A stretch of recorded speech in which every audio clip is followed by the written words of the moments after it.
First sum என்ன? A container is full of milk and water, where the percentage of water is 37.5% of the milk. Now, 22 liters of mixture is replaced with pure water. Now, in the container, the ratio of milk and water is 4:7. Find the capacity of the container. So, initially இருக்கக்கூடிய milk water ஒரு particular பெர்சன்டேஜ்ல கொடுத்துட்டு அதை கடைசியா ரேஷியோவை வச்சு compare பண்ணிடுறாங்க ஒரு ரீப்ளேஸ்மெண்ட்டுக்கு அப்புறம். ஸோ இது வந்து மிக்சர்ல ரீப்ளேஸ்மெண்ட் கான்செப்ட் அப்ளை பண்ண போறோம். ஸோ ரீப்ளேஸ்மெண்ட் கான்செப்ட் அப்ளை பண்ண போகும்போது எப்படி செய்யணும் அப்படிங்கிறதுக்காக தான் இந்த சம். யாரை வச்சு கம்பேர் பண்ணியிருக்காங்க? ஒரு சைடில் வந்து மில்க்கு, இன்னொரு சைடில் வந்து வாட்டர். ஸோ மில்க் வாட்டர் ஆரம்பத்தில் பார்த்தீங்கன்னா பெர்சன்டேஜ் வச்சு கம்பேர் பண்ணியிருக்காங்க, அப்புறம் ரேஷியோ வச்சு கம்பேர் பண்ணியிருக்காங்க. ஸோ நம்ம ஆரம்பத்தில் கொடுக்குற பெர்சன்டேஜ் ரேஷியோவாக மாற்றிக்கலாம். பெர்சன்டேஜ் என்ன சொல்லியிருக்காங்க? 37.5%ங்கிறாங்க. 37.5% அப்படிங்கிறது ஃப்ராக்ஷன்ல 3/8. ஸோ மில்க்ல இருந்து தான் வாட்டரை கம்பேர் பண்ணியிருக்காங்க. அதாவது மில்க் வந்து 8 பார்ட்டா இருந்தா வாட்டர் 3 பார்ட் அப்படிங்கிறாங்க. ஸோ 37.5% ஆஃப் த டோட்டல் மிக்சர்னு கொடுத்துருக்காங்களா, இல்ல மில்க்ல இருந்து கொடுத்துருக்காங்களா, இதெல்லாம் கொஞ்சம் கவனமா பார்த்துக்கணும். இந்த மில்க் வாட்டர் ரேஷியோ கடைசியா என்னன்னு மாறுதுன்னு கொடுத்துட்டாங்க. 4:7 மாறுதுன்னு கொடுத்துட்டாங்க. எப்போ ஒரு 22 லிட்டர்ஸ் மிக்சர் வந்து வாட்டரை வச்சு ரீப்ளேஸ் பண்ணும்போது உங்களுக்கு கொடுத்துட்டாங்க.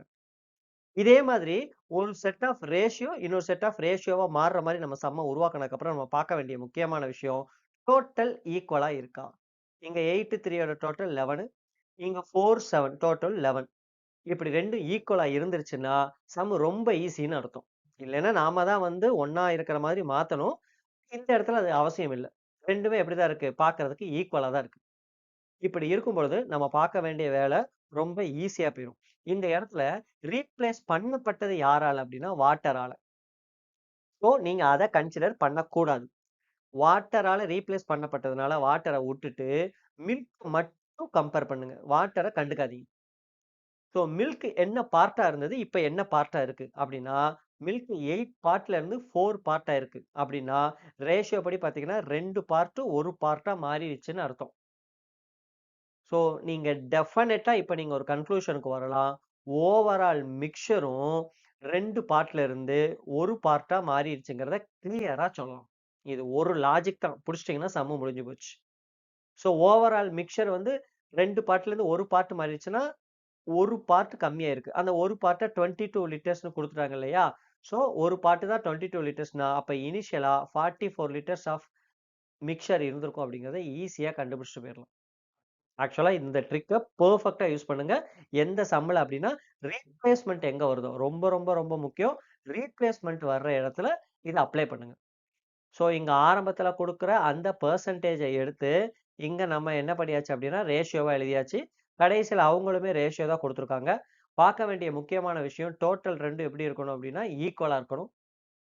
சப்போஸ் ஈக்குவலா இல்லைன்னா அதுக்கு எல்சிஎம் எடுத்து ஈக்குவல் ஆக்கணும்.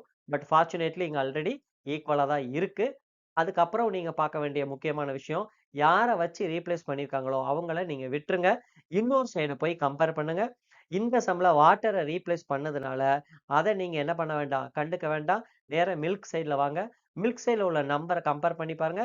8 பார்ட்டுங்கிறது 4 பார்ட் ஆகுது. இந்த சென்ஸ் 2:1 மாறுது அப்படின்னா நீங்க என்ன கன்ஃபார்மா சொல்லலாம் அப்படின்னா மில்க் எப்படி இருக்கோ அதே தான் மிக்சர் இருக்கும்.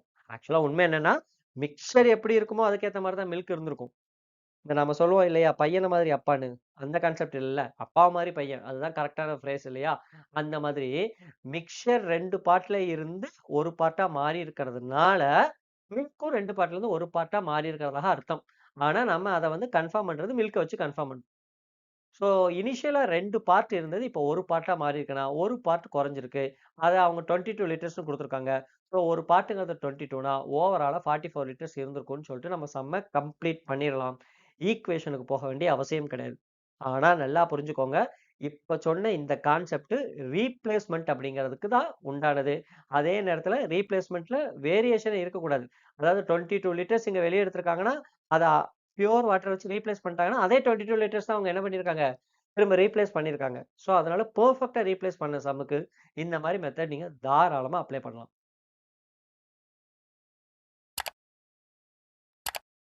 செகண்ட் சம் என்ன சொல்றாங்க?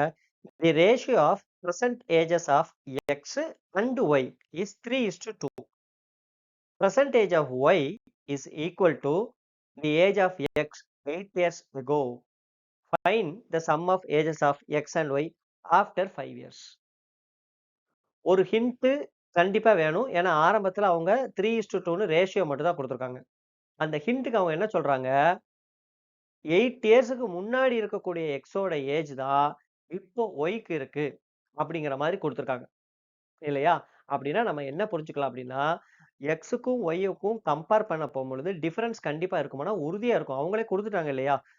ரேஷியோலயே எக்ஸு, ஒய்க்கு ஒரு கேப்பு 3:2ல இருக்கு. ஒரு பார்ட் கேப் இருக்கு. அவங்க என்ன குடுத்துருக்காங்க? எக்ஸுக்கு ஒரு 8 இயர்ஸ்க்கு முன்னாடி இருக்கக்கூடிய அந்த ஏஜும், இப்ப இருக்கிற ஒய்யும் ஈக்குவல்ங்கிறாங்க. அப்படின்னா, ஒய்யுக்கும் எக்ஸுக்கும் 8 இயர்ஸ் கேப். அததான் சொல்றாங்க. சோ இந்த ஒரு பார்ட் தான் 8. அப்ப ஓவராலா எக்ஸ் பிளஸ் ஒய் வந்து எவ்வளோ 5 பார்ட்டா? So 5 into 8 40. இதுதான் அவங்களோட பிரசன்ட் ஏஜ் டோட்டல். ஆனா அவங்க கேட்கறது 5 இயர்ஸ்க்கு அப்புறம். அப்ப எக்ஸுக்கு ஒரு 5, ஒய்க்கு ஒரு 5, ஒரு 10 எக்ஸஸா வந்திருக்குமா? ஸோ 50 இயர்ஸ்ன்னு ஆன்சர் பண்ண போறோம். ஒரு சின்ன விஷயத்த புரிஞ்சுக்கிட்டீங்கன்னா வேலை மிச்சம். அவங்க என்ன சொல்ல வராங்க? வேணா இத ப்ரூவ் பண்ணி காமிக்கலாம். எக்ஸோட ஏஜ் வந்து ஆக்சுவலா இப்ப பார்த்தீங்க அப்படின்னா வந்து 24, ஒய்க்கு பார்த்தீங்க அப்படின்னா 16. இதுதான் ஆக்சுவலா இருக்கு. நான் சம்ம ப்ரூவ் பண்ணி காமிக்கிறதுனால நான் சொல்றேன். அவங்க என்ன சொல்றாங்க? பெர்சன்டேஜ் ஆஃப் ஒய் இருக்குது இல்லையா? அதாவது இந்த 16 இருக்குதுல்ல, அது எதுக்கு ஈக்குவலா எக்ஸ் ஒரு 8 இயர்ஸ்க்கு முன்னாடி. எக்ஸ் 8 இயர்ஸ்க்கு முன்னாடின்னா எவ்வளோ? 16. இது 2ம் வந்து ஈக்குவலா இருக்கு அப்படிங்கிறாங்க. சோ இத அவங்க என்ன பண்ணியிருக்காங்க? ரேஷியோல குடுத்துருக்காங்க. அப்ப நாம என்ன புரிஞ்சுக்க வேண்டியது அப்படின்னா, 3:2 ரேஷியோ இருக்குல்ல, ஏதோ ஒரு இடத்துல இது 2ம் ஈக்குவலா இருக்கு அப்படிங்கிறாங்கல்ல. எப்போ? 8 இயர்ஸ்க்கு முன்னாடி. அப்போ இது 2 ஈக்குவலா இருக்கணும்னா, கேப்ப ஃபில் பண்ணணும். அந்த கேப் யாருன்னா 1. ஸோ 8 இயர்ஸ்க்கு முன்னாடி தான் வந்து இது இதா இருக்குன்னா, அந்த ஒரு பார்ட் தான் 8 நீங்க புரிஞ்சுட்டீங்கன்னா, சர்வ சாதாரணமான சம்மா மாறிடும். இப்ப அவங்க கேட்கறது டோட்டல் தானே சம்மு. அதனால உங்களுக்கு 3 + 2 எவ்வளோ ஆச்சு? 5 பார்ட். ஒரு பார்ட் 8னா 5 பார்ட் 40. இப்ப நம்ம கண்டுபிடிச்சு வச்சிருக்கிறது பிரசன்ட் ஏஜ் எக்ஸ் பிளஸ் ஒய்க்கு. ஆனா அவங்க கேட்கறது எக்ஸ் பிளஸ் ஒய்யோட 5 இயர்ஸ்க்கு அப்புறம் இருக்கக்கூடிய டோட்டல். அப்ப எக்ஸுக்கும் ஒரு 5 ஆயிருக்கும். ஒய்க்கு ஒரு 5 எக்ஸஸ் ஆயிருக்கும் இல்லையா? ஸோ ஓவராலா 10 கூடிய ஆன்சர் 50ன்னு சொல்ல போறோம். ஸோ சின்ன சின்ன விஷயங்கள் தெரிஞ்சு வச்சுக்கிறதுனால நம்மளுக்கு பார்த்தீங்க அப்படின்னா, இப்ப எக்ஸாம் பாயிண்ட் ஆஃப் வியூல பார்த்தீங்கன்னா, இந்த சம்ல என்ன இருக்கும்? ஒண்ணுமே இல்ல. 3:2 எக்ஸும் ஒய்யும் வந்து ஈக்குவல். எப்போடா 8 இயர்ஸ்க்கு முன்னாடி எக்ஸ் அப்படின்னு சொல்லிட்டு பார்த்தோம்னா, ஒரு பார்ட் தான் 8. அப்போ 5 பார்ட் 40. ஆஃப்டர் 5 இயர்ஸ்னா ஒரு 10 கூடி 50. ஜஸ்ட் லைக் தட் ஆன்சர் பண்ணிட்டு நீங்க வெளியில வந்துரலாம். நெக்ஸ்ட் சம் என்னன்னு பாருங்க. Train A running at a speed of 72 kilometer per hour crosses a bridge of half of its length in 15 seconds and overtakes another train B whose speed is 18 km per hour in 40 seconds. Find the sum of the length of the bridge and the length of the train B. So 2 ட்ரெயினை connect பண்ணி ஒரு சம்மு உருவாக்கியிருக்காங்க. இதுல இந்த kilometre per ஹவர்ல குடுத்துருக்காங்க speed. அதுவும் 18த் டேபிளுக்கு போற மாரி இருந்தா, அத கையோட மாத்திருங்க. இப்ப 72 கிலோமீட்டர் பெர் ஹவர் அப்படின்னா, அது 20 மீட்டர் பெர் செகண்ட். ஏன்னா 18த் டேபிள்ல போனா 72 எத்தன டைம்ஸ் வரும்? 4 டைம்ஸா? இப்ப நீங்க 5த் டேபிள்ல போய் 4 டைம்ஸ்னா 20ன்னு சொல்லிட்டு புரிஞ்சுக்கலாம்ல. ட்ரெயின் ஏயோட ஸ்பீடு தெரிஞ்சிரும். மீட்டர் பெர் செகண்ட்ல. ட்ரெயின் பிக்கு ஸ்பீட் என்ன சொல்லியிருக்காங்க? 18 கிலோமீட்டர் பெர் ஹவர்ங்கிறாங்களா? அப்ப நீங்க இத என்னன்னு புரிஞ்சுக்கோங்க. 5 மீட்டர் பெர் செகண்ட். ஏன்னா 18 டேபிள்ல 18 தான் ஃபர்ஸ்ட்டு. 5த் டேபிள்ல 5 தான் ஃபர்ஸ்ட். அவ்வளவுதான். ஏன்னா நம்ம 5 8 தான கன்வெர்ட் பண்ண போறோம். அதனால அத எடுத்து மெனக்கெட்டு எழுதுறதுக்கு பதிலா இத புரிஞ்சுக்கோங்க. ஸோ எனிஹவ் ட்ரெயின் ஏயோட ஸ்பீடு 20 மீட்டர் பெர் செகண்ட். செகண்டுக்கு 20 மீட்டர் போகக்கூடிய அந்த ட்ரெயினு 15 செகண்ட்ஸ் எடுக்குது. ஏன்னா ஒரு பிரிட்ஜ கிராஸ் பண்றதுக்கு. அந்த பிரிட்ஜ்ங்கிறது ட்ரெயின் ஏல இருந்து அத கம்பேர் பண்ண போம்போது, அந்த பிரிட்ஜ கம்பேர் பண்ணீங்கன்னா, ஹால்ஃப் ஆஃப் த லென்த்தா இருக்கு. ஸோ ஓவராலா 300 மீட்டர் டிராவல் பண்ணுது. இப்ப நம்மளுக்கு புரியுதா? ஆமா. ஏன்னா ஸ்பீடு 20, டைம் 15. 20 இன்டு 15 300 தான். இப்ப ட்ரெயின் ஏயோட லென்த் 200ம், பிரிட்ஜோட லென்த் 100ன்னு இங்கேயே புரிஞ்சிரும். ஏன்னா அவங்க கிளியரா குடுத்துட்டாங்களா, ஹால்ஃப் ஆஃப் த லென்த் தான் பிரிட்ஜ்ன்னு சொல்லிட்டு. ஸோ ட்ரெயின் ஏ 200 மீட்டர், பிரிட்ஜ் 100 மீட்டர் தெரிஞ்சு போயிடும். அடுத்தவங்க என்ன சொல்றாங்க, அந்த ட்ரெயின் ஓவர்டேக் பண்ணுதாமா, இன்னொரு ட்ரெயின. ஓவர்டேக் பண்ணதுன்னா சேம் டைரக்ஷன்ல போகுதுன்னு அர்த்தம். சேம் டைரக்ஷன்ல போகும்போது ஸ்பீடு என்ன ஆகும்? டிஃபரன்ஸ் எடுக்கும். இப்போ ஏ உடைய லென்த் ட்ரெயின், பி உடைய லென்த் இது 2ம் என்ன ஆகும்? சேரும். ஏன்னா ஓவர்டேக் ஆகுதுல்ல, அப்ப சேரும். ஆனா ஸ்பீடு பார்த்தீங்கன்னா டிஃபரன்ஸ் இருக்கும். ஏன்னா சேம் டைரக்ஷன்னால. டிஃபரன்ஸ் எவ்வளவு? 15. ஏன்னா 20 மீட்டர் பெர் செகண்டுக்கும் 5 மீட்டர் பெர் செகண்டுக்கும் டிஃபரன்ஸ் 15. அதுக்கு ஆகக்கூடிய டைம் எவ்வளோன்னு பார்த்தீங்கன்னா 40 செகண்ட்ஸ். ஸோ ஓவராலா இங்க 600 மீட்டர் டிராவல் பண்ணுது. நம்மளுக்கு ஏ யோட லென்த் ஆல்ரெடி தெரியும் 200. அப்ப பி யோட லென்த் கண்டுபிடிக்கிறது ஈஸி 400ன்னு சொல்லிட்டு. இப்ப அவங்க ட்ரெயின் பி யோட லென்த் மட்டும் தான் கேட்கறாங்களா? இல்ல. பிரிட்ஜோட லென்த்தையும் சேர்த்து கேட்கறாங்க. ஸோ இந்த 100 இந்த 400யும் சேர்த்து எவ்வளோன்னு கேட்கறாங்க. ஆன்ஸர் பண்ண வேண்டியதுதான். இது ஒரு 2 சாதாரண சம்ம கனெக்ட் பண்ணி வச்சிருக்காங்க அவ்வளவுதான். ஃபர்ஸ்ட் சம் என்ன? ஒரு ட்ரெயினுடைய லென்த் ஒரு பிரிட்ஜ கிராஸ் பண்ணுது. அதுக்கு உண்டான ஸ்பீடையும், டைமையும் குடுத்துட்டா, அத கம்பேர் பண்றதுக்கு ஹால்ஃப் ஆஃப் த லென்த்ன்னு குடுத்தா, நாம கண்டுபிடிச்சிடலாம். இது ஒரு தனி சம்மு. இல்லையா? அப்புறம் அந்த ட்ரெயின் ஏ இருக்கு இல்லையா? அந்த ட்ரெயின் பிய கிராஸ் பண்ணுதுன்னு சொல்லிட்டு, ட்ரெயின் பிக்கு உண்டான டீட்டெயிலையும் குடுத்துட்டு, ஸ்பீடையும் குடுத்துட்டு, டைமையும் குடுத்தாங்க அப்படின்னா, பியோட லென்த் கண்டுபிடிச்சிடலாம். இது ஒரு சம்மு. இந்த சம்ம 2யும் கண்டுபிடிச்சுட்டு, 2லயும் ஒரு பர்ட்டிகுலர் நம்பர் எடுத்து ஆட் பண்ணி சொல்லுங்கங்கிறாங்க. மத்தபடி இது ஒண்ணும் பெரிய லெவல்ல ட்ரிக்கியா கொண்டு போறதுக்கு இது ஒண்ணும் இல்ல.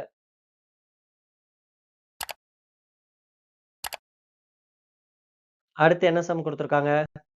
A got 40% marks and failed by 25 marks. B got 60% marks and scored 55 marks more than the passing mark. If C got 356 marks in the same exam, find the percentage of marks got by C. இது percentage கண்டுபிடிக்கிறதுக்காக கொடுக்கிறது. ஒரு சைடுல A அவருடைய percentage 40. அவரு 25 மார்க்ஸ்ல fail ஆயிட்டார். So மைனஸ்னு வச்சிருக்கு. இன்னொரு சைடுல B அவர் வந்து 60% மார்க் எடுத்திருக்காரு. அவர் வந்து 55 மார்க்ஸ் எக்ஸ்ட்ரா எடுத்திருக்காரு பாஸ் மார்க்க விட. இதுல இருந்து நம்மளுக்கு என்ன புரியும்னா, பெர்சன்டேஜ்ல டிஃபரன்ஸ் எடுத்தோம் அப்படின்னா 20. இந்த மார்க் 2க்கும் டிஃபரன்ஸ் எடுத்தோம் அப்படின்னா 80. அவசரப்பட்டு 25, 55 கேப் 30ன்னு போட்டுறாதீங்க. -25 + 55. ஏன்னா இவர் ஃபெயில், இவர் பாஸ் இல்லையா? ஸோ ரொம்ப முக்கியம் இந்த மைனஸ் பிளஸ். அதனால கேப் 80.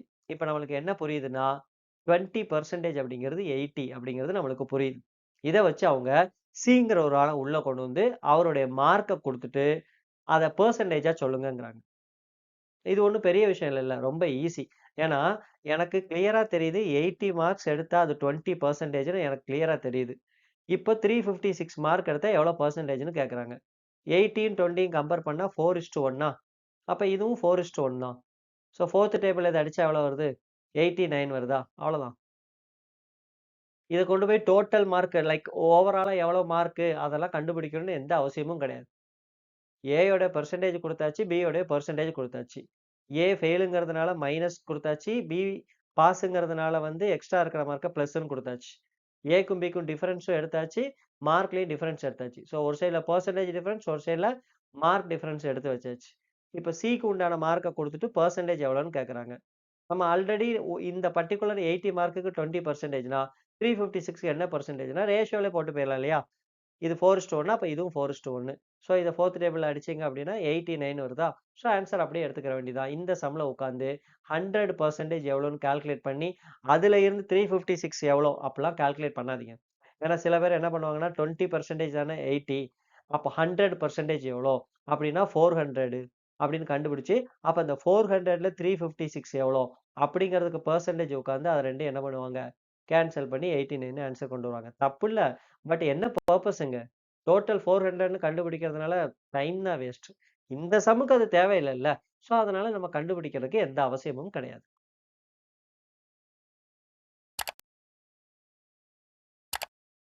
நெக்ஸ்ட் சம் என்ன சொல்றாங்க? A shopkeeper mocked up the laptop 45% above the cost price and sold it at a discount of 20% and made a profit of rupees 1,280. If the cost price of mobile is 60% more than that of a laptop and the profit of both is same, then find the selling price of the mobile. லேப்டாப்ப பத்திய டீட்டெயில குடுத்துட்டு, மொபைல கொண்டு வந்து connect பண்றாங்க. அப்புறம் மொபைல பத்திய டீட்டெயிலுக்கு நம்மளுக்கு செல்லிங் பிரைஸ் கேட்கறாங்க. ப்ராஃபிட்ட ஈக்குவல்ன்னு சொல்லிட்டு. அவ்வளோதான். ஸோ ஆரம்பத்தில உங்களுக்கு லேப்டாப்ப பத்தி எல்லாமே உங்களுக்கு டீட்டெயில் என்ன சொல்லியிருக்காங்கன்னு பார்த்தா, காஸ்ட் பிரைஸ் கிளியரா தெரியாது. மார்க் பிரைஸ் கிளியரா தெரியாது. செல்லிங் பிரைஸும் கிளியரா தெரியாது. ஸோ நம்ம லெட்டுன்னு வச்சு வேணா போலாம். ஒருவேள காஸ்ட் பிரைஸ் 100 இருந்திருந்தா, மார்க் பிரைஸ் 145. ஏன்னா 45% அபோவ் இல்லையா? அப்புறம் டிஸ்கவுண்ட் 20%. அப்ப மார்க் பிரைஸ்ல இருந்து தான் டிஸ்கவுண்ட் குடுப்பாங்க. 20%.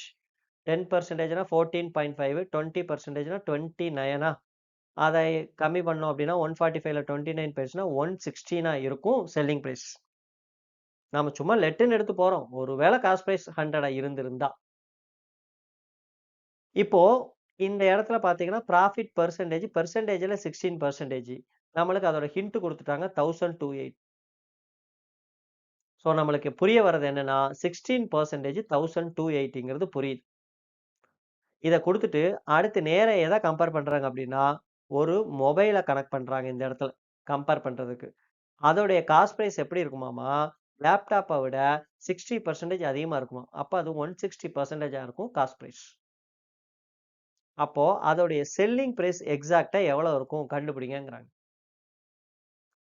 ஸோ இது ரொம்ப ஈஸி. ஏன்னா நம்மளுக்கு 16% தான் 1280ன்னு தெரியும். நம்மளுக்கு தேவை 160% எது?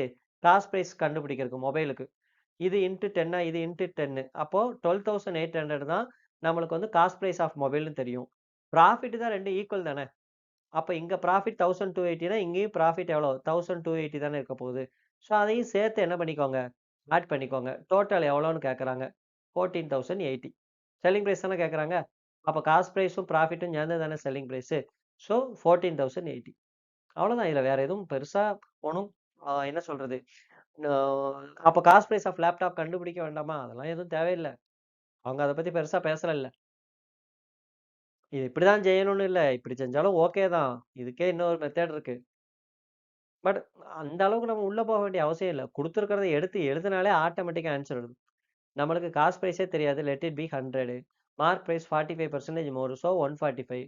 ஒரு 20% டிஸ்கவுண்ட். ஸோ ஒரு 29 மைனஸ் பண்ணா 116 வருது செல்லிங் பிரைஸ். அவங்க செல்லிங் பிரைஸ் ஈக்குவல்ன்னு சொல்லல. ப்ராஃபிட் தான் ஈக்குவல். இங்க 1280னா இங்கேயும் 1280 தான். ஆனா காஸ்ட் பிரைஸ் மொபைல்ல கம்பேர் பண்ணும்போது லேப்டாப்போட 60% அதிகம். ஸோ 160. நம்மளுக்கு இங்க கம்பேரிட்டிவ்லி ப்ராஃபிட் பெர்சன்டேஜ் பார்த்தோம்னா 16. 16னா 1280. அப்ப இங்க 160 எவ்வளோன்னு நம்ம கால்குலேட் பண்றோம்னு வச்சுக்கோங்க. நம்ம எல்லாத்தையுமே பெர்சன்டேஜ்ல தானே போயிருக்கோம். கால்குலேட் பண்ணி பார்க்கணும்னா 16% தான் 1280னா 160% 12,800. காஸ்ட் பிரைஸ் நம்மளுக்கு தெரியும். ப்ராஃபிட் ஒண்ணு தானே. அப்ப அத 2யும் ஆட் பண்ணா செல்லிங் பிரைஸ் வரப்போகுது. ஆனா ஒரு விஷயம் கிளியரா புரிஞ்சுக்கோங்க. இதே மாதிரி எக்ஸாம்ல போய் உட்கார்ந்து லேப்டாப் அப்படின்னு ஹெட்டிங் போட்டு, இதே மாதிரி எழுதி மொபைல் அப்படின்னு ஹெட்டிங் போட்டுலாம் எழுதிறாதீங்க. இது புரியணுங்கிறதுனால கம்பேர் பண்ணி உட்கார்ந்து கலர் கலரா உட்கார்ந்து எழுதி இங்க விளையாண்டுட்டு இருக்கோம். எங்கெல்லாம் போனீங்கன்னா உட்கார்ந்து இதே மாதிரி கிளியரா உட்கார்ந்து பிரசன்ட் பண்ண வேண்டிய அவசியம்லாம் உங்களுக்கு கிடையாது. உங்க மைண்ட் எப்படி மட்டும் அங்க வந்து ஃபங்ஷன் ஆகிட்டு இருக்கணும் அப்படின்னா, லேப்டாப் வாசிக்கும்போதே 100% இது 145. 145ல ஒரு 20% குறைஞ்சா 29 குறைஞ்சா 116 ஓகே. அப்ப இந்த 1280ங்கிறது தான் 16%. அப்படின்னா காஸ்ட் பிரைஸ் ஒரு 60% மோருங்கிறாங்களா? அப்ப அது 160%. ஸோ ஒரு 10 டைம்ஸ் 12,800. ப்ராஃபிட் ஈக்குவலா? அப்ப இந்த நம்பர் எக்ஸ்ட்ரா இருக்குமா? ஸோ ஆட் பண்ணி 14,080. இவ்வளவு தான் எக்ஸாம் பாயிண்ட் ஆஃப் வியூல இருக்கணும் உங்களுக்கு. அங்க போய் உட்கார்ந்து பிரசன்ட் பண்ணிறாதீங்க. கிளியரா பிரசன்ட் பண்ணிறாதீங்க. அவசியமே கிடையாது. அங்க போனோம்னா மார்க் எவ்வளவு சீக்கிரம் வாங்குறோம். அதுக்கு தான் நம்மளுக்கு வேலையே தவிர, எப்படி நம்ம பிரசன்ட் பண்றோம்லாம் அங்க யாரும் பார்க்க போறதெல்லாம் கிடையாது. அதனால எக்ஸாம் பாயிண்ட் ஆஃப் வியூல ரொம்ப கிளியரா இருங்க. இதெல்லாம் ஒவ்வொரு விஷயமா பொறுமையா உட்கார்ந்து கலர் கலரா சொல்றதுக்கு காரணமே, எக்ஸாம்ல நீங்க எந்த அளவுக்கு ஸ்ட்ராங்கா சீக்கிரமா ஆன்ஸர் சொல்லணும் அப்படிங்கிறதானே தவிர, இதே மாதிரி உட்கார்ந்து அங்க எழுதணும்னு எந்த அவசியமும் கிடையாது. Next sum. The volume of a cube is 2744 centimeter cube and the surface area of a sphere is 560 centimeter square less than the total surface area of the cube. Find the volume of a sphere. ஒவ்வொன்றா தொட்டு தொட்டு போறாங்க. So volume of a cube நம்மளுக்கு தெரியும். அது வந்து a cube. So கண்டிப்பாக ஒரு கியூப் நம்பர் தான் இருக்கணும் இல்லையா? ஸோ அதுதான் 2744. அப்போ ஏயோட வேல்யூ நம்மளுக்கு தெரியும் 14. ஏன்னா 14 கியூப் தான் 2744. ஸோ நம்மளுக்கு அது இப்போ நம்மளுக்கு கிளியரா தெரியும். இப்போ அவங்க என்ன சொல்றாங்க? Surface area of a sphere வந்து 560 சென்டிமீட்டர் ஸ்கொயர் கம்மியா இருக்கு. எத விட? Total surface area of a cube உடைய. Total surface area of a cube எவ்வளவு? 6a square. So 6a square தான் நம்மளுக்கு இப்போ தேவை. A இதோட வேல்யூ தெரியும்ல? 14. ஸோ 14 ஸ்கொயர் 196 இன்ட்டு ஒரு 6 எவ்வளோ ஆச்சு உங்களுக்கு? 1176 இல்லையா? 200 இருந்தா 1200 ஒரு 24 கம்மியா இருக்கு. 1176 அதுல இருந்து ஒரு 560 மைனஸ் பண்ணிட்டா நம்மளுக்கு என்ன கிடைக்குங்க? சர்ஃபேஸ் ஏரியா ஆஃப் ஸ்பியர் கிடைக்குங்கிறாங்க. விச் இஸ் 616 நம்மளுக்கு கிடைக்குதுங்க. இப்போ நம்மளுக்கு தேவை volume of sphere. Volume of sphere எவ்வளவு? 4/3 பை ஆர் கியூப். ஸோ நம்மளுக்கு அதில் R தேவை. இப்போ நம்மளுக்கு இருக்கிறது பார்த்தீங்க அப்படின்னா சர்ஃபேஸ் ஏரியா தான். Surface area of sphere formula என்னது? 4 பை ஆர் ஸ்கொயர். அதுதான் வந்து 616. ஸோ இதை வச்சு நம்ம R கண்டுபிடிக்கலாமா? ஸோ இதை நீங்கள் 4க்கு வெளியே எடுத்துட்டிங்கன்னா என்ன வரும் உங்களுக்கு? 600ன்னு எடுத்தோம்னா 150யா? ஸோ 154 16 இருக்கிறதுனால. இப்போ உங்களுக்கு 22/7 கண்டிப்பா அடி வாங்குற மாரி தான் வந்தாகணும். அதனால எந்த பிரச்சனையும் கிடையாது உங்களுக்கு. ஸோ 22க்கு இத எடுத்து பார்த்தோம்னா 7. ஸோ 7 இன்டு 7னா 6 இன்டு 6. அப்ப 6ங்கிறது 7 நம்மளுக்கு தெரியும். இப்போ கால்குலேஷனுக்கு மட்டும் போறோம். இதுல நம்மளுக்கு இந்த 4/3 பை ஆர் கியூப் இருக்குல்ல. ஆக்சுவலா 4 பை ஆர் ஸ்கொயர் இன்டு ஒரு r/3. ஏன்னா இது வந்து உங்களுக்கு சர்ஃபேஸ் ஏரியா ஆஃப் ஸ்பியர். வால்யூமுக்கு என்ன தேவை? இன்டு ஒரு r/3 தானே. இது நம்மளுக்கு ஆல்ரெடி தெரியும்ல 616ன்னு. இப்போ Rம் தெரியும். இன்டு 7/3 கால்குலேட் பண்ணிக்கிற வேண்டியதுதான். எப்படியும் வந்து ரவுண்ட் ஆஃபா இல்ல. ஆப்ஷன பார்த்தாலே உங்களுக்கு தெரியுது. ஆப்ஷன் எல்லாம் பாருங்க. 1400 and something, 1800 and something, 2100 and something, 2006, 3100 something இருக்கு இல்லையா? இப்ப இத அப்ராக்ஸிமேட்டா போய் பாருங்க அவ்வளவுதானே. இப்ப 3ல 600 அடிச்சீங்க அப்படின்னாலே சம்திங் எவ்வளோ வரும்? 600ன்னு எடுத்தீங்கன்னா ஒரு 200 வருமா? 200 இன்டு 7 1400. ஸோ இதையே நீங்க ஆன்ஸர் எடுத்துட்டு போகலாம். ஏன்னா ஆப்ஷன்ஸ் ஹெல்ப் பண்ணுது. ஏன் போட்டு பெருசா வொரி பண்றீங்க? ஸோ மென்சுரேஷன பொறுத்தவரைக்கும் உங்களுக்கு பெருசாலாம் டெஸ்ட் பண்ண மாட்டாங்க. இங்க பாருங்க ஃபார்முலா மட்டும் மனப்பாடம் பண்ணிட்டு அப்ளை பண்ண வேண்டியதுதான். வால்யூம் ஆஃப் எ கியூப் குடுத்தாச்சா? A cube. அப்ப A தெரியும். ஸோ இப்ப நம்ம டோட்டல் சர்ஃபேஸ் ஏரியா கண்டுபிடிக்கணுமா? அப்ப 6a ஸ்கொயர். அப்ப Aய வச்சு நம்மளுக்கு டோட்டல் சர்ஃபேஸ் ஏரியா கால்குலேட் பண்ணிக்கிற வேண்டியதுதான். அதோட 560 கம்மியா இருக்காமா? ஸ்பியரோட சர்ஃபேஸ் ஏரியா. அப்ப ஸ்பியரோட சர்ஃபேஸ் ஏரியா வச்சு R கண்டுபிடிக்க வேண்டியதுதான். அத கொண்டு போய் வால்யூமுக்கு கண்டுபிடிக்க வேண்டியது ஸ்பியருக்கு. மத்தபடி இதுல ஒண்ணும் பெரிய வேலை எதுவும் இல்ல.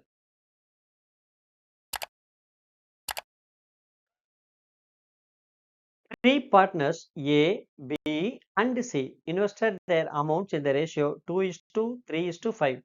At the end of 6 months, A added some more amount which is equal to 25% of sum of the initial investment of B and C.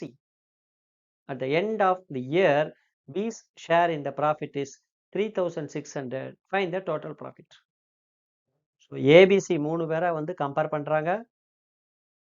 1 year அப்படிங்கிறத ஓவரால் டைமா கொடுக்குறாங்க.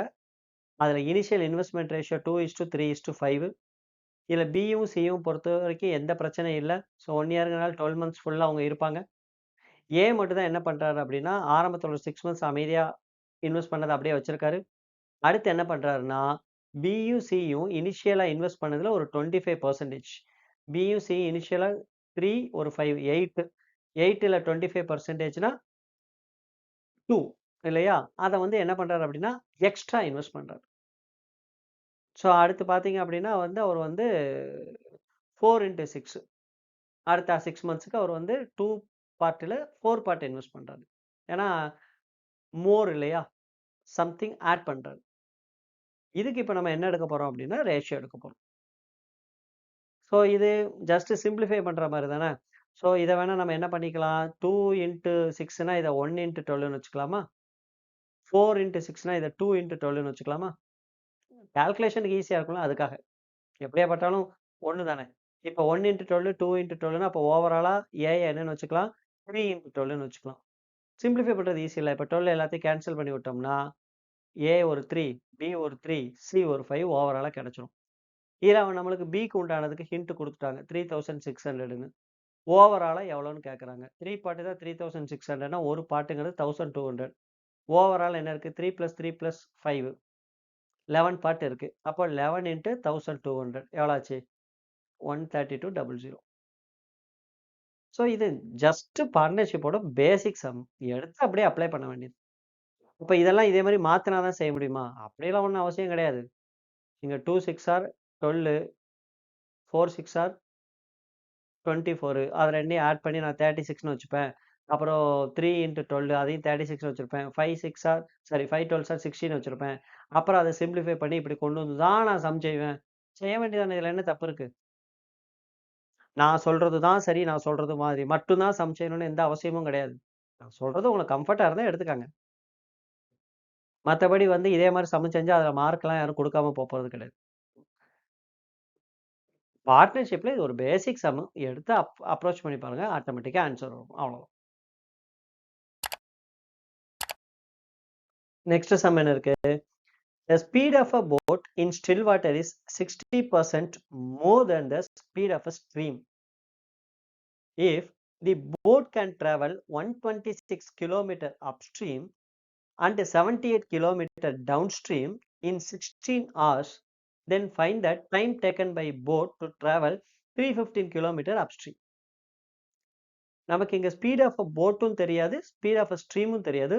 பெர்சன்டேஜ்ல கம்பேர் பண்ணி வச்சிருக்காங்க. ஸோ இப்போ நம்ம அதை வந்து பெர்சன்டேஜ்ல கம்பேர் பண்ணும்போது போட்டு ஸ்ட்ரீம் ரெண்டுமே தெரியாதுன்னா, ஸ்ட்ரீம் 100% வச்சா போட்டு 60% மாறணும், 160%. ரேஷியோல சொல்றதா இருந்தா போட்டோட ஸ்பீடு 8 பார்ட்டா இருந்தா ஸ்ட்ரீமோட ஸ்பீடு 5 பார்ட்ஸ். இவ்வளவுதான் நம்மளுக்கு தெரியும். ஆனா அவங்க என்ன சொல்லியிருக்காங்க, 126 கிலோமீட்டர் அப்ஸ்ட்ரீம்லையும் 78 கிலோமீட்டர் டவுன் ஸ்ட்ரீம்லையும் போனா டோட்டல் வந்து 16 ஹவர்ஸ் ஆகணும் அப்படிங்கிறாங்க.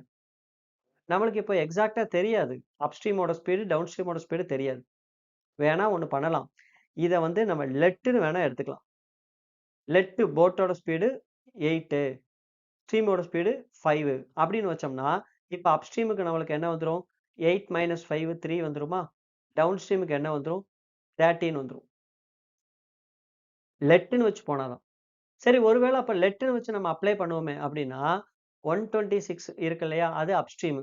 அத 3 ஆல டிவைட் பண்ணாலோ, 78 இருக்கு இல்லையா? அது டவுன் ஸ்ட்ரீம். அத 13 ஆல டிவைட் பண்ணாலும் என்ன வருதுன்னா, 3 இத வச்சு இது பண்ணோமா உங்களுக்கு 42.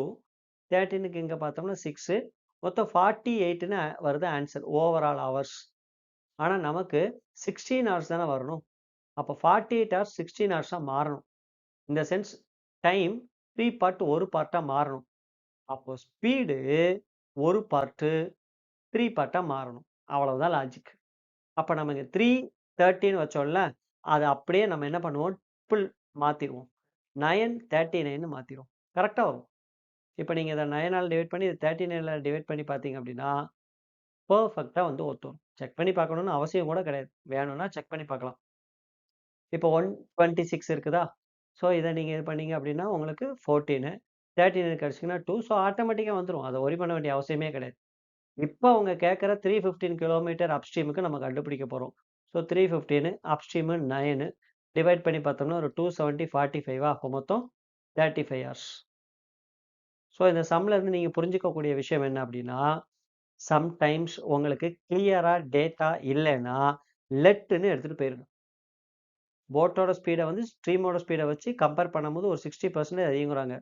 8 பார்ட் போட்டோட ஸ்பீடு, 5 பார்ட் ஸ்ட்ரீமோட ஸ்பீடுனா, அதை வச்சே இங்க லெட்டுன்னு நீங்க என்ன உருவாக்கிருங்க, அப்ஸ்ட்ரீம் டவுன் ஸ்ட்ரீம் உருவாக்கி அதை வச்சு செஞ்சு பார்க்க போகும்போது நமக்கு வரக்கூடிய டைமையும் தேவைப்படுற டைமையும் கம்பேர் பண்ணி பாருங்க. இந்த சம்ல நம்மளுக்கு 3 பார்ட் வருது. ஆக்சுவலா கிடைக்கிறதுக்கு ஒரு பார்ட் தான் தேவை. அப்போ டைம் 3 பார்ட்ட ஒரு பார்ட் ஆக்கணும்னா, ஸ்பீட ஒரு பார்ட்டா 3 பார்ட் ஆக்கணுங்கிற ஒரு சாதாரண கான்செப்ட் அப்ளை பண்ண போகும்போது, நம்மளுக்கு கிளியரா நம்மளுக்கு டவுன் ஸ்ட்ரீம், அப் ஸ்ட்ரீம் தெரிஞ்சிரும். ஏன்னா, இப்ப இத போட்டோட ஸ்பீடு வேணா அதையும் ட்ரிபிள் ஆக்கிற வேண்டியதுதான். ஆக்சுவலா போட்டோட ஸ்பீடு வந்து 8 × 3 24 இருக்கணும். ஸ்ட்ரீமோட ஸ்பீடு 5 × 3 15 இருந்திருக்கணும். பட் நம்மளுக்கு எப்படி தெரியும் ஆரம்பத்துல? அதனால லெட் போட்டு செஞ்சு பார்க்க வேண்டியதுதான். ஒரு இடத்துல முட்டி நிக்கும்போது கம்பேர் பண்ணிட்டு அதுக்கு ஏத்த மாரி சம்ம ப்ரொசீட் பண்ணிக்க வேண்டியதுதான். Last some. Rati invested rupees X in a simple interest scheme at the rate of 15% per annum for 4 years. Raj invests rupees X plus 2000 in a simple interest scheme at rate of 12% per annum for 2 years. If the interest received by Rati is rupees 1248 more than that of Raj, find the value of X. So comparison, ஒருத்தருக்கு X ஒருத்தருக்கு X plus 2000. நீங்க இதுதான் பிரச்சனை. ஏன்னா X value கேட்டிருக்காங்களா, so ரெண்டும் வேற வேற இருக்கு. மற்றபடி பார்த்தீங்கன்னா மொதல் ஆளுக்கு 15% 4 இயர்ஸ், அதாவது 60% ஓவராலா. ரெண்டாவது ஆளுக்கு 12% 2 இயர்ஸ், அதாவது 24% ஓவராலா. ஆக்சுவலா இந்த சம் ரெண்டுமே பிரின்சிபல் எக்ஸா இருந்தா ஈஸியா போயிருக்கும். அதாவது இப்ப நம்ம எடுத்து எழுதுறோம்னு வச்சுக்கோங்களேன். ஃபர்ஸ்ட் யாரு கொடுத்துருக்காங்க, ரதி கொடுத்துருக்காங்களா. ஸோ அவங்களோட பிரின்சிபல் எக்ஸ் 15% 4 இயர்ஸ், அதாவது ஓவராலா 16%. அது எவ்வளோன்னு தெரியாது, அந்த சிம்பிள் இன்ட்ரெஸ்ட் நம்மளுக்கு தெரியாது. இன்னொரு சைடில் யாரை பத்தி பேசியிருக்காங்க, ராஜ். அவர் பார்த்தீங்க அப்படின்னா எக்ஸ் பிளஸ் 2000. அவருக்கு பார்த்தீங்க அப்படின்னா 12% 2 இயர்ஸ், அதாவது 24%. ஸோ அவருக்கு எவ்வளவு சிம்பிள் இன்ட்ரெஸ்ட் அதுவும் தெரியாது. ஆனால் ரதிக்கு பார்த்தீங்க அப்படின்னா எக்ஸ்ட்ரா ஒரு 1248 இருக்கு. ஏன்னா ரேட் ஆஃப் இன்ட்ரெஸ்ட் 60% ஓவரால் இருக்குல்ல, அதனால. பட் இந்த சம்ல எனக்கு பிரச்சனையே இந்த 2000 தான். இந்த 2000 வெளியே எடுத்துட்டோம்னு வச்சுக்கோங்களேன், ரெண்டு பேருமே எக்ஸ் ஈக்குவல் ஆயிருவாங்க. சம் செய்யறது ஈஸி. இப்போ 2000 சும்மா வெளியே எடுக்க முடியாது. ஏன்னா அந்த 2000 வெளியே எடுத்துட்டோம்னா அதுக்கு உண்டான இன்ட்ரெஸ்ட் பார்ட்டை இங்க வந்து ஆட் பண்ண வேண்டியிருக்கும். ஏன்னா டிஃபரன்ஸ் தானே கொடுத்துருக்காங்க. அது ரொம்ப ரொம்ப முக்கியம் அந்த பாயிண்ட். நல்லா புரிஞ்சுக்கோங்க. இப்போ இந்த 2000 வெளியே எடுத்தா அதுக்குள்ள 24% விச் இஸ் 480 அப்படிங்கிறத வெளியே எடுக்கணும். வெளியே எடுக்கணும்னு அவசரப்பட்டு இதுல இருந்து மைனஸ் பண்ணிடாதீங்க. 480 இன்னும் கொஞ்சம் ஆட் பண்ண வேண்டியிருக்கும். ஸோ 1728. நீங்க வெளியே தானே எடுக்க சொன்னீங்க, அப்புறம் எங்க கொண்டு போய் ஆட் பண்றீங்க? இல்லங்க, இது இங்க வெளியே தான் எடுத்தேன். பட் டிஃபரன்ஸ் வெளியே எடுக்க எடுக்க கேப் அதிகமாகிக்கிட்டே போகும். கான்செப்ட் புரிஞ்சுக்கோங்க. அதுக்காக தான் இந்த சம்மே. இப்போ ரதியை பொறுத்த வரைக்கும் 60% அவருக்கு ஓவராலா நம்மளுக்கு இன்ட்ரெஸ்ட் பார்ட் கிடைக்க போது. ராஜுக்கு 24% தான். ஸோ எனிஹவ் ரதிக்கு வந்து அதிகமான அமௌண்ட் தான் இருக்கும் இன்ட்ரெஸ்ட்ல. கேப் 1248 கொடுத்துருக்காங்க. ஆனா அது எப்போ அப்படின்னா ரெண்டு பேருக்கும் ஈக்குவல் பிரின்சிபல் இல்ல. ஆக்சுவலா அவங்க ரெண்டு பேருக்கும் கேப் வந்து 1728 இருந்திருக்கணும். ரெண்டு பிரின்சிபல் ஈக்குவலா இருந்திருந்தா. இங்க ஒரு 2000 எக்ஸ்ட்ரா இருந்ததுனால ஒரு 480 அதுக்கு இன்ட்ரெஸ்ட் வந்ததுனால அவங்களோட கேப் குறைஞ்சிருச்சு. இப்ப அந்த 2000 வெளியே இருக்கும்போது அந்த கேப் என்ன பண்றோம், ஃபில் பண்றோம். இப்ப சம்ம நம்ம எப்படி மாத்துறோம் அப்படின்னா, ரதிக்கும் எக்ஸ் தான் பிரின்சிபல், ராஜுக்கும் எக்ஸ் தான் பிரின்சிபல். இவருக்கு 60%, இவருக்கு 24%. கேப் 1728.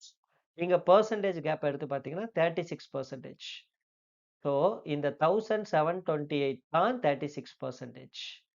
அப்படின்னா 100% என்னன்னு கால்குலேட் பண்ண போறோம். அவ்வளவுதான், ஒன்றும் பெரிய விஷயம்லாம் கிடையாது. இது சிம்பிளிஃபை பண்றதுமே ஈஸி தான். எனக்கு தெரிஞ்சு இந்த நம்பர்லாம் உங்களுக்கு ஸ்ட்ரைக் ஆனா நல்லது. இது ஆக்சுவலா 12 இன்ட்டு 12 இன்ட்டு 12. 12 கியூப் தானே 1728னா.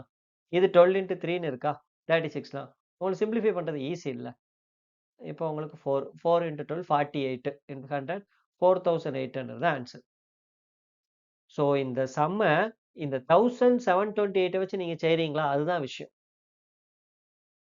ஏன் வந்து 1248 1728 மாறிச்சு? ஏன்னா இங்க பிரின்சிபல் ரெண்டையும் நம்ம ஈக்குவல் பண்ணதுனால. பிரின்சிபல் ரெண்டு ஈக்குவலா இருந்தா எக்ஸ் தானே கண்டுபிடிக்க போறோம். ஈஸியா கண்டுபிடிச்சிடலாம்ல. ஸோ எக்ஸாம் பாயிண்ட் ஆஃப் வியூல நீங்க புரிய வேண்டியது, பார்த்த உடனே ஒரு சைடுல 60%, இன்னொரு சைடுல 24%. இந்த 1248ல இந்த 2000 வெளியே எடுக்கணும்னா அதுக்குள்ள 20% ஒரு 480 ஆட் பண்ணா 1728. ஸோ இந்த கேப் 36% தான் 1728. அப்போ 100% என்ன? 4800. இவ்வளவுதான் ஆன்சர் முடிஞ்சிடும். ஸோ சம்டைம்ஸ் நம்ம சம்ம ஆல்டர் பண்ணி ஈஸியா செய்யறதுக்கு வழி வச்சிருக்கோம். மற்றபடி எக்ஸ் இல்லை எக்ஸ் பிளஸ் இல்லை எக்ஸ் மைனஸ்னு வந்தாலே சம்மு ரொம்ப பெரிய சம்மு கஷ்டமா இருக்கும் அப்படிங்கிறதுல எந்த அவசியமும் கிடையாது. சம்முக்கு தேவை என்ன அதை மட்டும் பார்த்துக்கோங்க. மற்றபடி இந்த எக்ஸை கொண்டு போய் எந்த டாபிக்ல வச்சாலும் சரி. ஏன்னா சில பேருக்கு வந்து ஓவராலா நம்பர் கொடுத்துட்டா அது ஈஸியான சம்மு. சம்முக்குள்ள வந்து நம்பர் கூட ஒரு பிளஸ் ஆர் மைனஸ் கொடுத்து எக்ஸ் எல்லாம் கொடுத்துட்டா சம்மு ரொம்ப நேரம் ஆகும். அப்படிலாம் அவசியம் கிடையாது. முடிஞ்ச வரைக்கும் லாஜிக் அப்ளை பண்ணி தாராளமா சீக்கிரம் செய்யலாம். ஸோ இன்னைக்கு நம்ம ஒரு ஒரு 10 விதமான டாபிக்ல ஒரு 10 சம் பார்த்துருக்கோமா? அதே மாதிரி தொடர்ந்து நம்ம என்ன பண்ணலாம்? அடுத்த செட் ஆஃப் வீடியோஸ்லயும் பார்க்கலாம்.